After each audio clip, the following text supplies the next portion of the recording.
మూత్రనాళంలో infection అని పేషెంటే చెప్తూ ఉంటారు వచ్చి. అంటే ఏంటమ్మా అని మేము రిటర్న్లో వాళ్ళని క్వశ్చన్ అడిగినప్పుడు వాళ్ళు ఇచ్చే మల్టిపుల్ ఆన్సర్స్.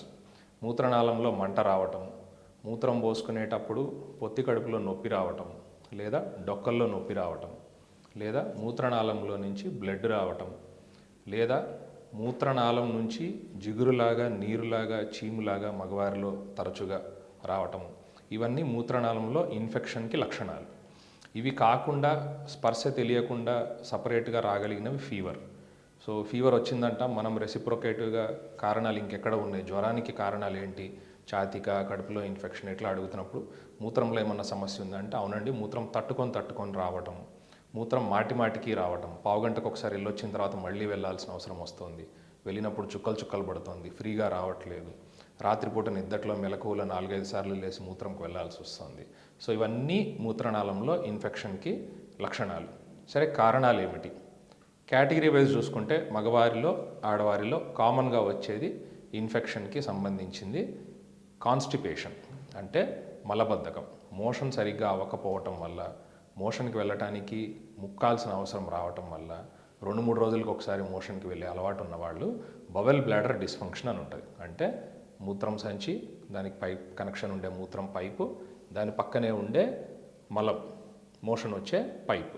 సో దీంట్లో స్టాగ్నెంట్ అయ్యి ఇది ఉబ్బినప్పుడు దీన్ని ప్రెస్ చేయటము, దీంట్లో ఉన్న మూత్రం కొబ్బరి చెప్పుల నీరు లెక్క పేరుకోవటము, దీంట్లో ఉన్న మలంలో ఉన్న మైక్రో ఆర్గానిజమ్స్ దాంట్లోకి ట్రాన్స్లోకేట్ అవ్వటము, ఇట్లాంటి వాటి వల్ల జనరల్లీ కాన్స్టిపేషన్ ఉండే వాళ్ళకి మూత్రం సంచిలో మూత్రనాళంలో ఇన్ఫెక్షన్ వచ్చే అవకాశాలు ఎక్కువ ఉంటాయి.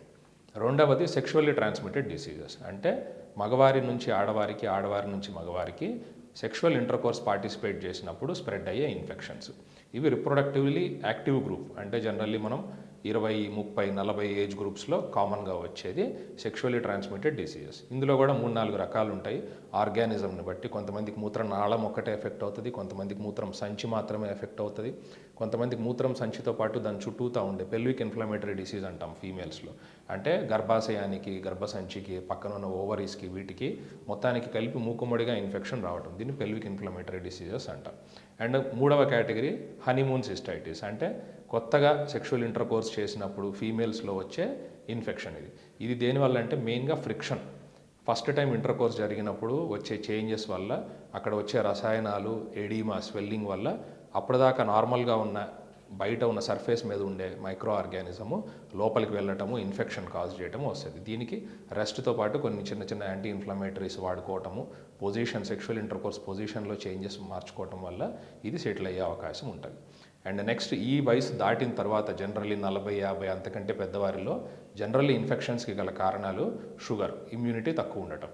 ఇమ్యూనిటీ తక్కువ ఉండే ఏ కారణాలైనా కానివ్వండి, లైక్ షుగర్ కానివ్వండి, క్యాన్సర్కి సంబంధించిన రేడియోథెరపీ తీసుకోవటం వల్ల కానివ్వండి, కీమోథెరపీ తీసుకోవటం వల్ల కానివ్వండి, మూత్రానికి, మలానికి లేదా కడుపుకు సంబంధించిన ఇన్ఫెక్షన్లు, ఆపరేషన్లు అయిన తర్వాత వచ్చిన ఇన్ఫెక్షన్లు దీర్ఘకాలికంలో ఇబ్బంది పెట్టడం కానివ్వండి, ఇట్లాంటివి జనరల్లీ వయసు పైబడిన వాళ్ళలో ఉంటాయి. సో షుగర్ కంట్రోల్లో పెట్టుకోవటం ఇట్లాంటి పేషెంట్స్కి. అండ్ ఆర్గానిజం ఏది ఉంది అని యూరిన్ కల్చర్లో చూసుకొని యాంటీబయాటిక్ దానికి తగ్గట్టు కంప్లీట్ కోర్స్. జనరల్లీ ఏం చేస్తారు, 1 రోజు 2 రోజులు మందులు వేసుకోవడం కానీ మూత్రంలో మంట తగ్గిపోయిందని చెప్పి ఆపేస్తుంటాం. ఈ బ్యాక్టీరియా, ఆ ఆర్గానిజము, ఆ యాంటీబయాటిక్ అలవాటు పడిపోయి మందు వేసుకోగానే 2 రోజులు తగ్గుతుంది, 3వ రోజు మళ్ళీ తిరగబడుతుంటుంది. సో వీళ్ళకి రిపీటెడ్గా ఇన్ఫెక్షన్స్ వస్తూ ఉంటాయి. సో షుగర్ పేషెంట్స్ అడుగుతూ ఉంటారు, మాటికి వస్తున్నాయండి మంటలు, వారం రోజులు మందులు వాడగానే తగ్గుతుంది, మళ్ళీ వస్తుంది అని. సో ఆర్గానిజంని ఐడెంటిఫై చేసి కంప్లీట్ కోర్స్ ట్రీట్మెంట్ తీసుకోవటం వీళ్ళల్లో ఇంపార్టెంట్. సో ఇది కాకుండా ఇమ్యూనిటీ తక్కువ ఉండే ఇతరత్ర కారణాలు హెచ్ఐవి లాంటివి కానీ, హెపటైటిస్ లాంటివి కానివ్వండి, క్రానిక్ లివర్ డిసీజెస్, అంటే మందు తాగటం వల్ల పొట్టు ఉబ్బిపోయి నీరున్న వాళ్ళకి మూత్రం సంచి మీద ప్రెషర్ పడుతూ కానివ్వండి, వీళ్ళకి రిపీటెడ్గా ఇన్ఫెక్షన్స్ వచ్చే అవకాశాలు ఉంటాయి.